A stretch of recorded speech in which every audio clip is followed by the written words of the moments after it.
it going, brother? Hey, how's it going? I'm good, man. I'm good. Excellent, cool. So, yeah, let's talk about the new album, a couple other things, and yeah, it shouldn't take up too much time. Yeah, so congrats on the success. Everything seems to be going pretty great. I'm pumped. Yeah, excellent. So, Departure is the title. It clearly implies that you're taking steps in a new direction. What are some of the differences between this record and the previous ones that you've had? Well, the biggest difference, obviously, is the music. Sonically, it's unlike anything the fans have heard from me as an artist before, and it's, I think a major component in that was the fact that I wrote it on the piano as opposed to the guitar, something I've never done before, and it's just a much more universal instrument that I think you can you really play around with and have fun, and allows you to do more. And so I started messing around with like cool vintage synth sounds that were, prevalent like in the later 80s, with Michael and Prince and Madonna. That was kind of my template, and started making this record. But so those were the major differences. All right, cool. So you said you have piano as a big difference, but what kind of new musical influences, like in terms of style, can we expect to hear on the album? Well, it's got a little bit more of a blue-eyed soul sound, I guess you could say. There's definitely a little bit more swagger to it, a little bit more maturity as far as the content, and when you work with people like Sean Garrett and Tricky, who did a lot of production on this record, that's, I think, naturally going to happen. They're pretty confident guys. So yeah, I think that answers your question. Yeah, it sounds good. So you mentioned some big hit makers that you worked with. Who is one that challenged you the most in the studio? Good question. Who's the one that challenged me? Probably Sean, just because he is so extreme. He was the most extreme when creating this new sound. I sat down with all these producers and writers and said, this is what I want to do, and he definitely pushed me the furthest. I don't know if you've heard any other cuts off the album, but there is a song called Rock You that is really, really up-tempo and has, he's rapping on the record. He featured on the album. And, never in a million years did I think that would ever be a song on this record. But, he definitely, that's why I like writing with these other writers, especially of that caliber, because they do bring a fresh perspective. When you're writing a record all on your own, at least from my point of view, there's a chance you can end up pigeonholing yourself. So when you have somebody like that looking into your, stepping outside of your box, looking in, something really cool can come out. And he pushed me a lot vocally too, to really kind of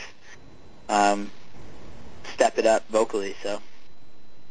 Cool. So I actually have heard a couple tracks. I've heard the single "Leave In." Where did the idea for that song come from?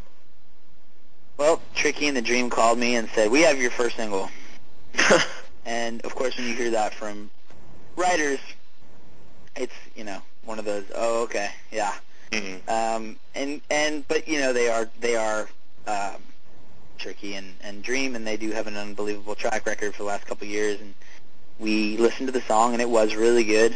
There were some things that, right off the bat, I didn't like about it, so we went in and messed around and changed it, and you never really can know what it's going to sound like until you do it. Until you put your voice down, you give it all you got, and it either works or it doesn't. No harm done. So we went to Las Vegas. I flew down there to give it a shot, and talked to them a little bit and changed up some stuff, and had a vocal producer there that really kind of helped crystallize what I wanted to do, and I walked out of there that day thinking this is definitely the first single.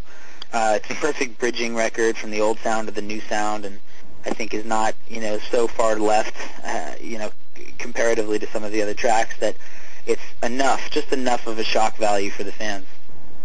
Yeah. So what are some other favorites from the record that you have in mind?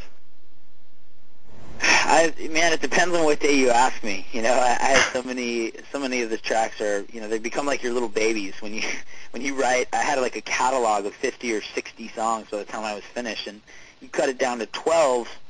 It's pretty tough. It's a tough thing to do. So, but there are a couple of standouts. There's one I think that is a potential single. It's called My Baby, and it's track 7. It was produced by JR, wrote him, and he and I wrote it together, and it's a really fun song. Again, very kind of reminiscent of the latter 80s, like with those heavy, shamelessly heavy synth sounds. You know, it's a fun record, a very catchy pop record. Yeah, cool. What are some other ones, if you can think of any at the moment? Let's see, any others? Yeah, there's a song called It's Over. Definitely, probably, I mean, it's got, vocally, it's definitely more R&B than some of the other tracks. It was written and produced by The Clutch. And, you know, the one great thing is that I got to travel a lot, so we recorded that in Atlanta because that's where they're based. And it's basically about the actual idea that, you know, a relationship has come to a close. It's not necessarily a good thing or a bad thing. It's just the reality of a relationship ending and what that entails. So I think it's a record that is accessible for a lot of people that are my age.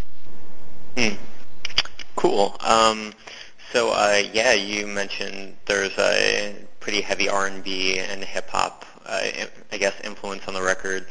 Who are some of your favorite hip-hop and R&B artists out at the moment or in the past that have kind of inspired you in the recording of this album? Well, I mean, in the recording of this album, the people that inspired me the most were Michael and Prince and Madonna, and, you know, as far as production value, you know, and what I wanted to, you know, have as a template. You know, I grew up listening to the classics, to the legends. You know, that was what my parents' record collection. You know, that's whatever they had in their collection is what I listened to, and so among them were, you know, James Brown, Aretha, James Taylor, Carole King, Elvis Presley. I think Elvis was the first. When I first heard Elvis, I think that's when I heard that you could actually get away with singing about blue suede shoes, and that could be a hit song. I was hooked.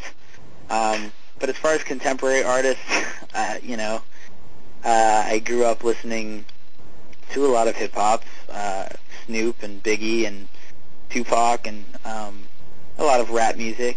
And then, you know, then I think the first record that I ever purchased was TLC's Crazy Sexy Cool, which is, you know, a very hip-hop R&B type record. And the production on it is incredible, and that was like the first. My mom wouldn't let me buy it because it had "sexy" in the title, so I had to go sneak out and get it. But records like that was my childhood. So when I'm, you know, now making this record, working with some of the people that would have been working on those records, you know, I just feel very comfortable. It just feels sort of second nature, even though it's, you know, I push myself. It just feels like it's in me. Yeah, well, the R&B is definitely there. You can hear the influence. But, yeah, so you've got the record, which is coming out, and then you've co-written this massive hit, Bleeding Love, for Leona Lewis with One Republic's Ryan Tedder. How did